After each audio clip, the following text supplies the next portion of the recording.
noches, que Dios te bendiga. Una alegría volvernos a encontrar a través de este video para seguir estudiando la palabra de Dios. Espero que hayas podido orar en tu casa y hayas podido disfrutar del momento de oración y del encuentro con Dios en esta noche. Vamos a seguir compartiendo la palabra de Dios, vamos a seguir leyendo el libro de Primera Reyes, vamos a seguir avanzando con la historia de Salomón. Vamos a estar viendo los primeros momentos donde él define que va a construir el templo, el momento más, si se quiere, más importante de su carrera, su obra más importante, además de todos los logros que va a tener como estadista, como gobernador, como rey de la nación. Quizás el hecho más trascendente es la construcción del templo, el famoso templo de Salomón, el primer templo que va a tener la nación de Israel en honor a Dios, ¿sí? Se le había negado a David, su padre, quizás el rey más importante de la historia de la nación, Dios le había negado la posibilidad de construir un templo, algo que deseaba profundamente el padre de Salomón, y Dios lo que le dice es que él, por haber sido una persona que había derramado tanta sangre, no le correspondía levantar el templo, y finalmente es su hijo, Salomón, quien lo va a construir. Y vamos a compartir solamente 3 versículos del capítulo 5, donde vamos a ver los preparativos para la construcción del templo en honor al Señor. El título de la prédica de hoy es Para Dios lo mejor. Así se llama, y eso es lo que vamos a considerar brevemente en esta noche, por la gracia de Dios. Dice Primera Reyes, vamos a leer estos versículos que te quiero proponer. Vamos a leer el capítulo 5, el versículo 5 y 6. Te quiero poner en contexto. Hay un rey muy importante, cercano a la nación de Israel, que se llama el rey Hiram, que es quien tiene control del Líbano. El Líbano era un lugar muy importante porque tenía unos bosques de cedros muy importantes. La madera de cedro era la madera más, si se quiere, más legendaria, la mejor madera que se podía conseguir en el mundo antiguo, y el Líbano tenía un bosque muy grande de cedros, y el rey lo controlaba. Este rey le manda una embajada a Salomón cuando se entera de que ha sido nombrado rey. El rey Hiram había tenido muy buenas relaciones con David, el padre de Salomón, y la intención que tiene Hiram es continuar con las buenas relaciones entre los estados.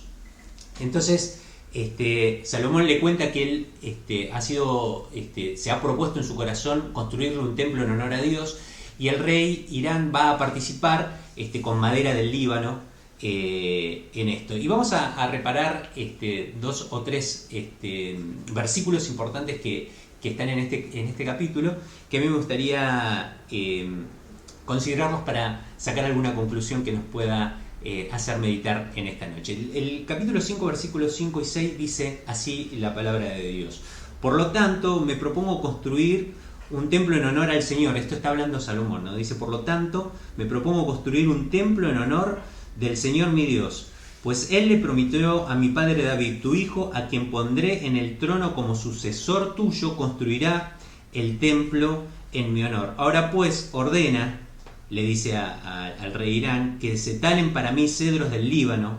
Mis obreros trabajarán con los tuyos, y yo te pagaré el salario que determines para tus obreros. Tú sabes que no hay entre nosotros quien sepa talar madera tan bien como los sidonios, como estos sirios que trabajaban la madera y que tenían el bosque en el Líbano.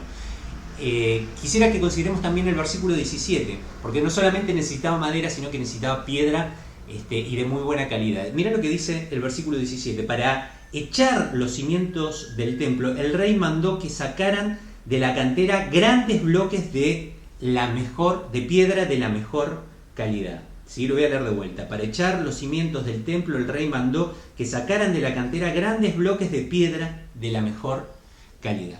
Quiero decir 2 cosas importantes.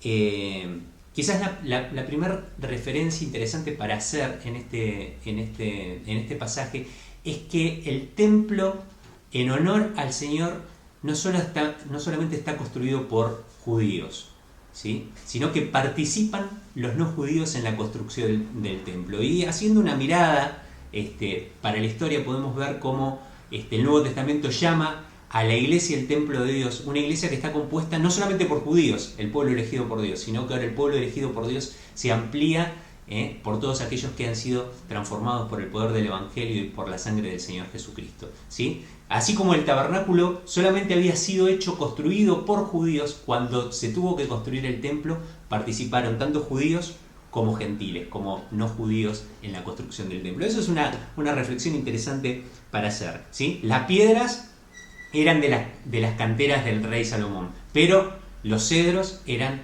del Líbano, donde estaba el rey Irán, que obviamente no era judío, sino que era considerado gentil.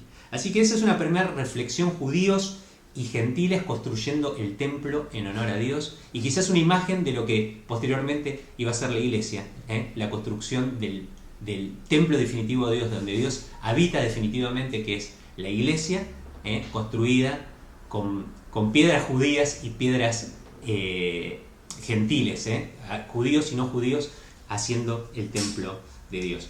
Dos reflexiones que quisiera hacer en esta noche. Por un lado, cedros legendarios, la mejor madera. Por otro lado, piedras de la mejor calidad.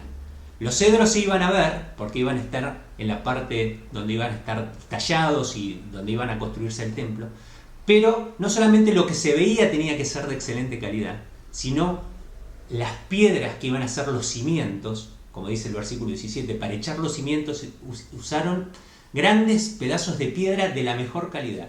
No solamente era importante lo que se veía, sino que era muy importante lo que no se veía. A mí me dejó reflexionando mucho las cuestiones de lo que no se ve y la importancia de que nosotros a Dios le demos lo mejor en todos los sentidos. Lo que se ve, pero también tanto o más importante, lo que no se ve tiene que ser de gran calidad para nuestro Dios. Y acá las piedras de la mejor calidad que van a ir a los cimientos, el lugar donde no se veía, me hacen pensar que esto nos muestra cómo tenemos que trabajar para Dios.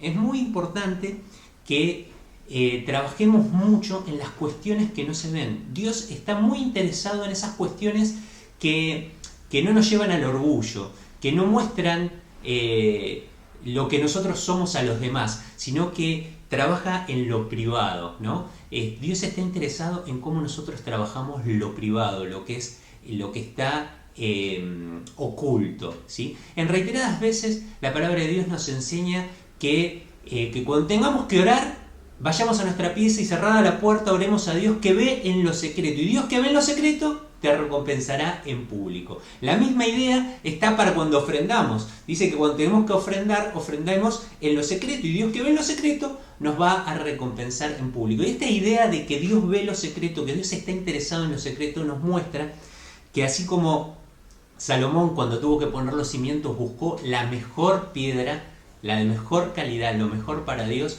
aún lo que no se ve tiene que ser lo mejor para nuestro Dios. Dios que ve en lo secreto recompensa en público. Pero no solamente vemos en las piedras de la mejor calidad cómo tenemos que trabajar para Dios, sino que también lo vemos a Dios cómo trabaja, cómo nos muestra el ejemplo Dios.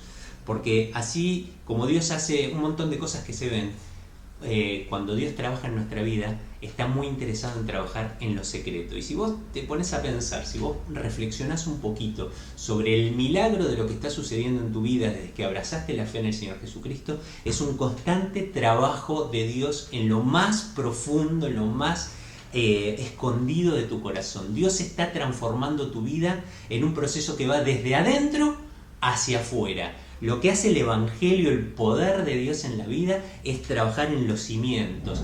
El proceso de santificación, ese cambio radical de vida, esa nueva vida, ese nuevo nacimiento, empieza en lo más profundo de tu corazón. Y Dios va transformando tu forma de pensar, tu forma de sentir, tu cosmovisión de la vida, tu cosmovisión de las cosas, y cómo la ley de Dios se va escribiendo en tu corazón, y a partir de ese cambio interior es como se van viendo las manifestaciones exteriores. Así que así, de la misma manera, las piedras de mejor calidad, una vida bien cimentada, probablemente en lo que no se ve, hace la diferencia en las cosas que se ven. Dice la palabra de Dios en San Juan 15 que Dios en nuestras vidas las va a podar para que dé mucho más fruto. Así que 2 reflexiones grandes para hacer, pensando en estas piedras de la mejor calidad que eligió Salomón para hacer el templo. Dios, las piedras nos muestran cómo nosotros tenemos que trabajar para Dios. Dios está interesado en las cosas que no se ven, y también nos muestra cómo Dios trabaja en nosotros. Tan interesado está Dios en las cosas que no se ven, que nuestro cambio es de adentro hacia afuera. Por último, una reflexión: lo que no se ve sostiene todo lo demás. Muchas gracias por escucharnos, que Dios te bendiga.